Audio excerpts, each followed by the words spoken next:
in Bellinzona, Switzerland. Dr. Pagani. Thank you. Thank you.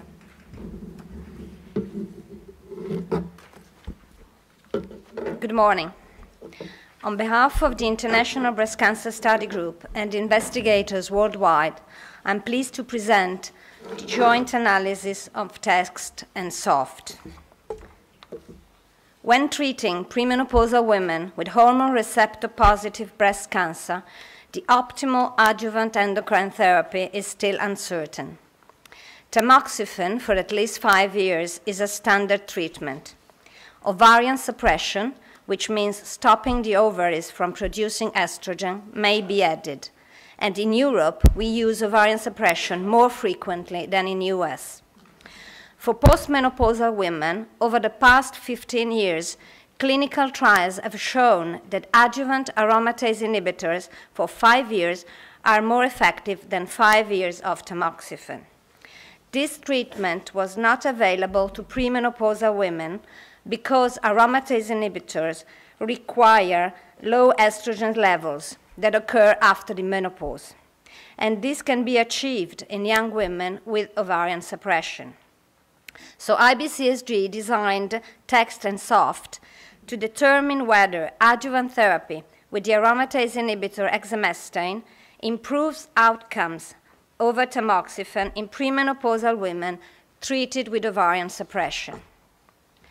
In TEXT, 2,672 women who received ovarian suppression from the start of adjuvant therapy were randomized to either 5 years of tamoxifen or Exemestane.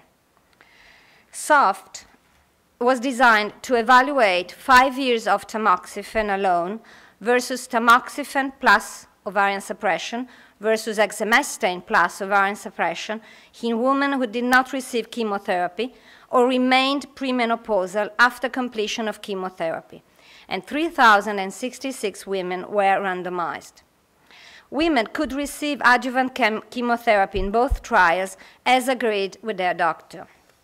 Today, we present the results of the joint analysis of TEXT and SOFT comparing tamoxifen plus OFS versus Exemestane plus OFS after 5.7 years median follow-up in 4,690 women. We will not talk about the tamoxifen alone arm. The average age was 43 years.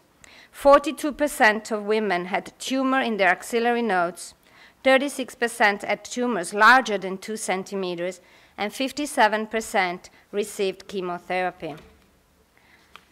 And now the results. Our study demonstrates that adjuvant therapy with Exemestane plus ovarian suppression significantly reduces the risk of recurrence versus tamoxifen plus ovarian suppression. In the left panel, the disease-free survival, you can see a 28% relative reduction in risk of subsequent cancer. And this reflects reductions of recurrence in the breast, vaginal nodes, and opposite breast, which, although being potentially curable, require new treatment which affects patients' well-being. It also reflects reductions in distant recurrences, which are not curable, and also includes second non-breast cancer. However, 60% of first disease-free survival events were distant recurrences. And when specifically focusing on breast cancer recurrence within 5 years, the middle panel, a 34% reduction was achieved. Overall, more than 96% of women are alive at 5 years. There is currently no significant difference in survival between the treatment groups, but conclusions about survival are premature at this early point in follow-up. Almost 2,000 women, 43%, did not receive chemotherapy, including some women who had positive nodes and tumors larger than 2 centimeters, traditionally considered higher risk features of disease relapse. Among these women, more than 97% remained free from breast cancer at 5 years when treated with Exemestane plus ovarian suppression, and more than 98% were alive at 5 years. In our opinion, these results clearly indicate that some premenopausal women with hormone receptor-positive breast cancer may have excellent prognosis when treated with 5 years of highly effective adjuvant endocrine therapy without chemotherapy. In conclusion, Exemestane plus ovarian suppression is a new adjuvant treatment option that significantly reduces the risk of breast cancer recurrence in premenopausal women with hormone receptor-positive breast cancer.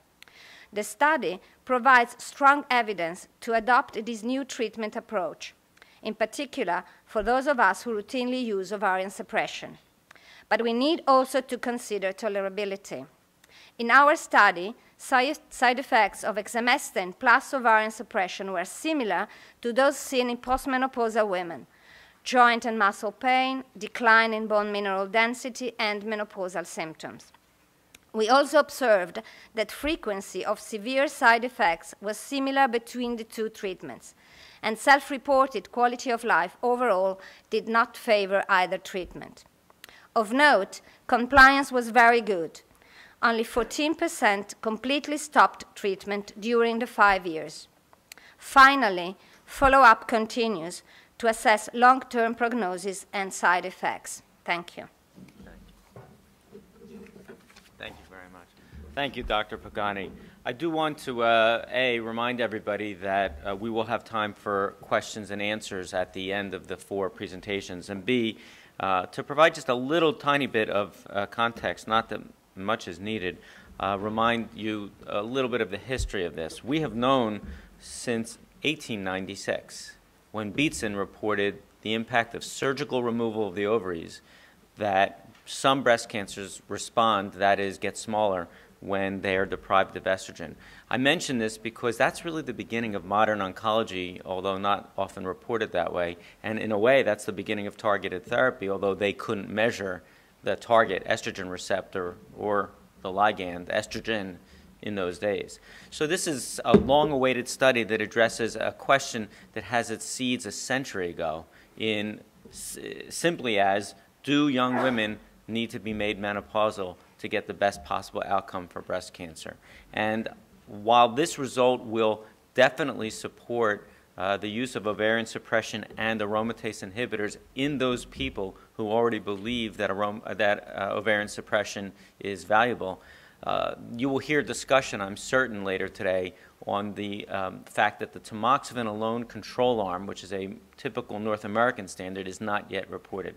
I will just point out, though, that in that discussion, people who argue that we can't yet change the standard are essentially saying this. They're saying that tamoxifen alone might be better than tamoxifen and ovarian suppression. And I will say that that seems highly unlikely. And if that's the case, meaning if tamoxifen is not better than tamoxifen and ovarian suppression, then the marginal bump in disease-free survival that you just heard about could be convincing evidence for people focused on that endpoint. So anyway, there'll be much more discussion, I'm sure, about that later. Now,